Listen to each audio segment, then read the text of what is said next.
Hello students, today we are going to discuss our next topic diagnostic services.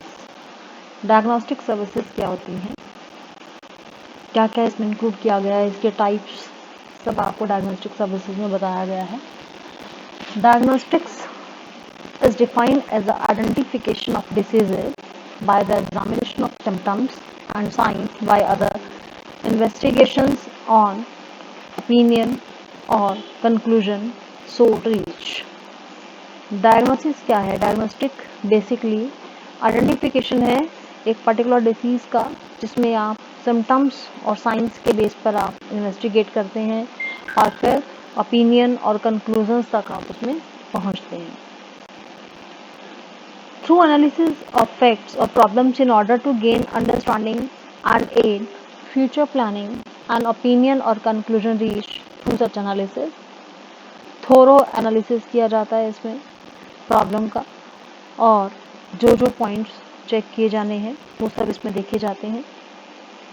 A diagnostic assessment is an intensive clinical and functional face to face evaluation of a recipient mental health, developmental disability और substance abuse condition that results in the issuance of a whether the recipient meets target population criteria and includes an order for enhanced benefit services that provides the basis for the development of an initial person-centered plan. यानी इसमें आपसे कह रहे हैं कि एक intensive clinical और functional face to face evaluation है, जिसमें आपकी मेंटल हेल्थ, डेवलपमेंटल डिसेबिलिटी या जो भी प्रॉब्लम है उसको स्टडी किया जाता है, असेस किया जाता है, असेसमेंट की जाती है. This is diagnostic service. What is diagnosis? Diagnosis है क्या? Basically the identification by a medical provider of a condition, disease और injury made by evaluating the symptoms and signs presented by the patient.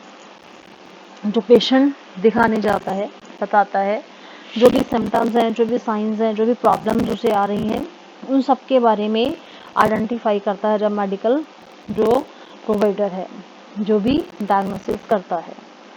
The act और process of identifying और determining the nature and cause of a disease और injury through evaluation of patient history, examination and review of laboratory data. इसमें patient की history को examine किया जाता है, laboratory data को देखा जाता है, और जो कॉज है, जो कारण है उस पर्टिकुलर चोट का, इंजरी का, उसे भी स्टडी किया जाता है. Then the opinion derive from such an evaluation, और फिर आप इससे एक ओपिनियन भी ले सकते हैं. इस रिसर्च के बेस पर या इस चेकअप के बेस पर, डायग्नोसिस के बेस पर जो ओपिनियन है वो लिया जा सकता है. A brief description of the distinguishing characteristics of an organism as for taxonomic classification भी हो सकता है. डायग्नोस्टिक क्राइटेरिया क्या रहेंगे?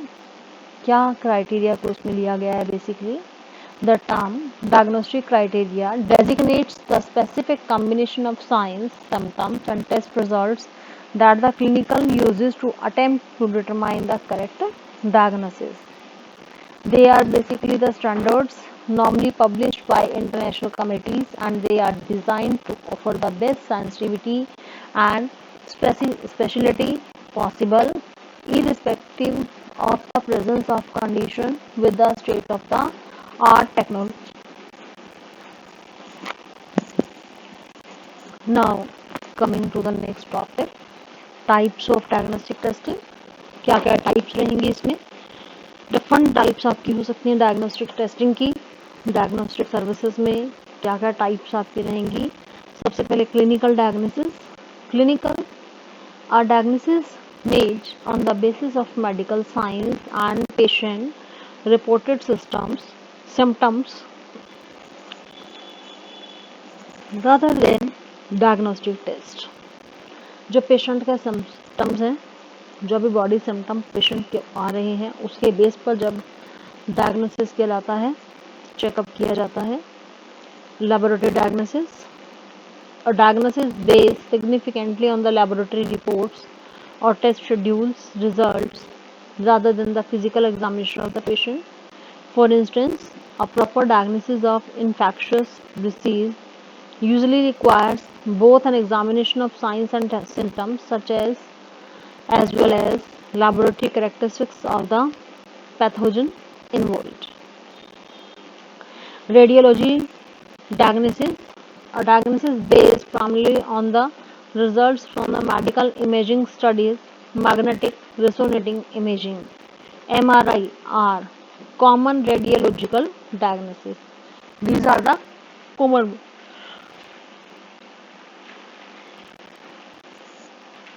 नेक्स्ट कंटिन्यूड है हमारा प्रिंसिपल डायग्नोसिस। जो प्रिंसिपल डायग्नोसिस है that is based on the treatment. इसी तरीके से admitting diagnosis and the differential diagnosis. Other types are, और क्या क्या टाइप्स हमारी यहाँ हो सकती हैं, जिसमें parental diagnostic, parental diagnosis, diagnosis work done before birth, अगर बर्थ से पहले डायग्नोसिस किया जाए, जैसे कि फॉर एग्जांपल सोनोग्राफी की जाती है। ऐसे ही diagnosis of exclusion, a medical condition whose presence cannot be established with complete confidence from either examination or testing. Next one is dual diagnosis, the diagnosis of two related but separate medical conditions, दो related लेकिन अलग अलग medical conditions के accordingly जब diagnosis किया जाए, that is dual diagnosis. Self diagnosis, the diagnosis of two related but separate medical conditions, these are related but separate medical conditions. Then examples, headache, menstrual cramps and head lice etc. are the examples of this. Then remote diagnosis, type of telemedicine that diagnoses a patient without being physically in the same room as a patient. यानी कि आपसे कह रहे हैं एक telemedicine है that diagnoses a patient without being physically in the same room as a patient, जैसे कि x ray.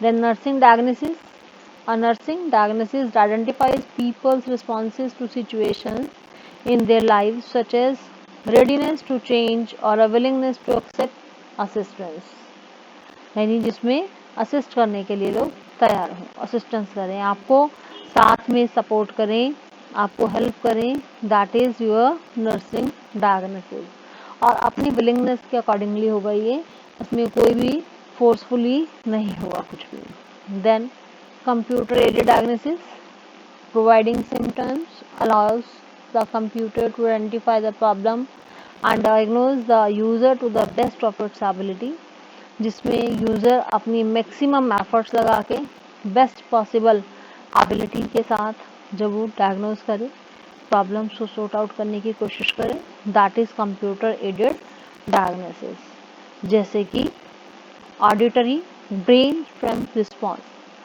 auditory brainstem response is example of this. Now the components, क्या components हैं इसमें अप्रेजल करते हुए इसे दिखाया गया है, जैसे कि सबसे पहले अप्रेजल पार्ट होगा, देन मेडिकल हिस्ट्री, असेसमेंट और डायग्नोसिस हो जाएगा, जिसमें फिजिकल एग्जामिनेशन भी होगा और डायग्नोस्टिक टेस्टिंग भी इसमें की जाएगी। This is the diagrammatical presentation of diagnostic services, ये इसमें इसके कंपोनेंट्स रहेंगे। Next diagnostic opinions and its effects, diagnostic opinion और इफेक्ट्स में आपसे कह रहे हैं once a diagnostic opinion has been reached the clinician will be able to produce a management play which will include treatment as well as the follow up, उसे treatment और follow up फिर करना ही पड़ेगा। From the point, in addition to treating the patient's condition, the clinician educates about the etiology, progression, prognosis, and other outcomes, and precise the treatments of his or her ailments, as well as providing advice for maintaining health. Relevant information should be added to the medical record of the patient, उसके medical record में patient की सब चीज़ें add कर दी जाएंगी। If it is a failure to report to treatment that would be at risk, it may indicate a need for review of the diagnosis, यानी आपको डायग्नोसिस को रिव्यू करने की ज़रूरत है। Then over diagnosis, over diagnosis क्या होता है? It is a diagnosis of a disease that will never cause symptoms और death during patients life. It is a problem because it turns people into patients unnecessarily and it can lead to treatment that may cause harm, जिससे उन्हें नुकसान पहुंच सकता है। Overdiagnosis occurs when a disease is diagnosed correctly by the diagnosis is irrelevant. Correct diagnosis may be increment because the treatment for the disease is not available, needed and created. For example, PTA imitates correlation. Then errors in diagnosis, क्या क्या errors रहती हैं? Cause and factors of errors in diagnosis are manifestation of disease condition are not sufficiently noticeable, यानी आपको पहले से पता ना चले। A condition is omitted for consideration, condition को ध्यान ना देना, भूल जाना। Too much of significance is given to some aspects of diagnosis, बहुत ज़्यादा जोर देना diagnosis के ऊपर ही। The condition is a rare disease with symptoms of various other conditions, rare disease होना। The condition has a rare presentation, और rare presentation भी यहाँ पर एक कारण हो सकती है। So there may be errors in diagnosis. Diagnosis हर बार ठीक होगा ये ज़रूरी नहीं है, diagnosis में भी गलती हो सकती है, because प्रॉपर ट्रीटमेंट तभी हो पाएगा जब प्रॉपर डायग्नोज होगा। अगर प्रॉपर डायग्नोज नहीं है तो प्रॉपर ट्रीटमेंट भी नहीं होता। तो इसीलिए प्रॉपर डायग्नोज होना बहुत ही ज़रूरी है। जो भी एरर्स या प्रॉब्लम्स डायग्नोज में आती हैं उन्हें पहले सॉर्ट आउट कर लेना चाहिए ताकि डायग्नोज सही तरीके से हो सके। Thank you.